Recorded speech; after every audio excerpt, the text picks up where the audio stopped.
কেমন আছো সবাই? সুজাতা হ্যাংলা ব্লগসে সবাইকে স্বাগতম বন্ধুরা। আজ দুপুরের মেনুতে আছে মুসুর ডাল দিয়ে আম দিয়ে টক ডাল, আর দেখো চিংড়ি মাছ আমি কেটে ধুয়ে পরিষ্কার করে হলুদ মাখিয়ে রেখেছি, সেটা আমি লতি দিয়ে বানাবো। লতি চিংড়ি, একটা পেঁয়াজ কেটে রেখেছি, রসুন একটু 7-8টা মতো আমি থেতো করে রেখেছি, আর 7-8টা মতো কাঁচা লঙ্কা চিড়ে রেখেছি। তাহলে চলো রান্নাটা শুরু করা যাক বন্ধুরা।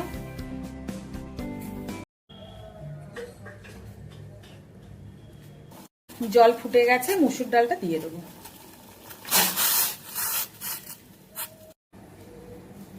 এক চামচ মতো নুন দিয়ে দিচ্ছি।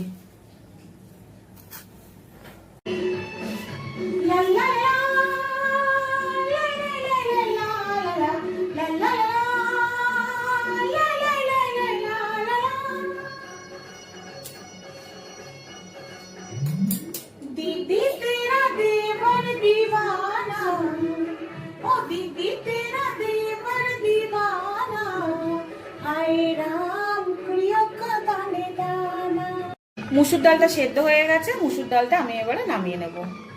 ডাল সাদলাবার জন্য কড়া চাপিয়ে দিলাম। কড়া গরম হয়ে গেছে, তেল দিয়ে দিলাম। কালো সর্ষে ফোড়নে দিয়ে দিলাম। একটা তেজপাতা আর শুকনো লঙ্কা ফোড়নে দিয়ে দিলাম। কেটে রাখা আম দিয়ে দিলাম।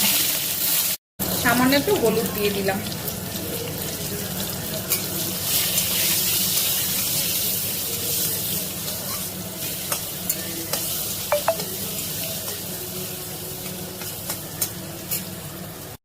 সেদ্ধ করে রাখা মুসুর ডালটা দিয়ে দিলাম।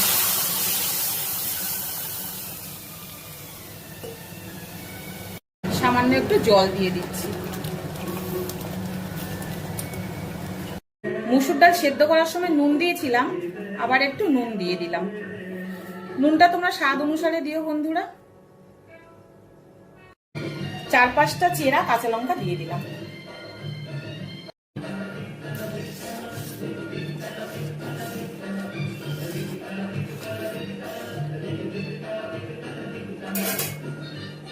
টক ডাল রেডি হয়ে গেছে বন্ধুরা। লতি চিংড়ি বানাবো, কড়া চাপিয়ে দিলাম। কড়া গরম হয়ে গেছে, তেল দিয়ে দেবো। তেল গরম হয়ে গেছে, রসুনটা দিয়ে দিলাম। রসুনটা আমি আগে থেতো করে রেখেছিলাম, দিয়ে দিলাম। কুচিয়ে রাখা পেঁয়াজটা দিয়ে দিলাম।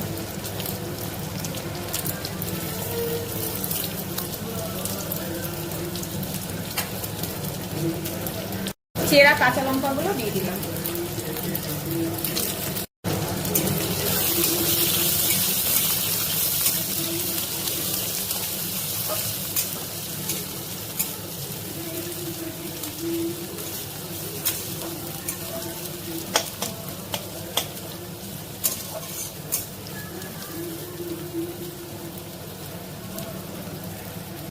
হলুদ মাখানো চিংড়ি মাছগুলো দিয়ে দিলাম।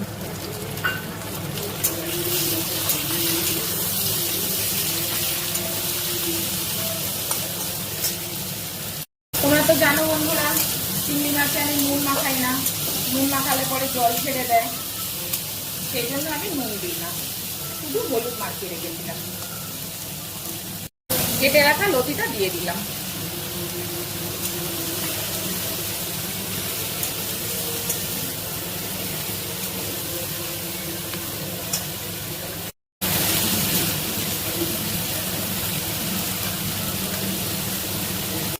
এক চামচ মতো হলুদ গুঁড়ো দিয়ে দিলাম। 1 চামচ মতো লঙ্কার গুঁড়ো দিয়ে দিলাম। স্বাদ মতো নুন দিয়ে দিচ্ছি। লতিটা দিয়ে দেখো সামান্য একটু জল বেরিয়েছে। 5 মিনিটের জন্য ঢেকে দিলাম। 5 মিনিট হয়ে গেছে, ঢাকাটা খুলছি। বাবা, ভালোই জল বেরিয়েছে লতি দিয়ে।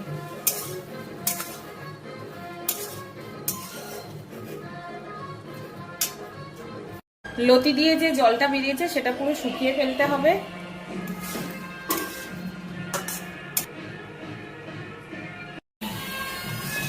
চিংড়ি দিয়ে কচুর লতি রেডি হয়ে গেছে বন্ধুরা।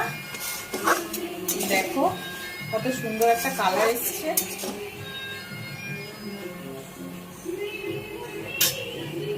গ্যাসটা আমি অফ করে দিলাম। তাহলে দেখলে তো বন্ধুরা কত সহজে দুটো রেসিপি আমার রেডি হয়ে গেল। আম দিয়ে টক ডাল আর কচুলতি দিয়ে চিংড়ি মাছ। আমি একটু ব্যাট পাঁপড় আর পেন পাঁপড় ভেজে রেখেছি। আমাদের বাড়িতে ডাল হলে পাঁপড় চাই, সেজন্য পাঁপড়টাও আমি ভেজে রেখেছি। নতুন কোনো ভিডিওর সাথে নতুন কোনো রেসিপি নিয়ে তোমাদের সাথে আবার দেখা হচ্ছে বন্ধুরা। ততক্ষণ সবাই ভালো থেকো, টাটা।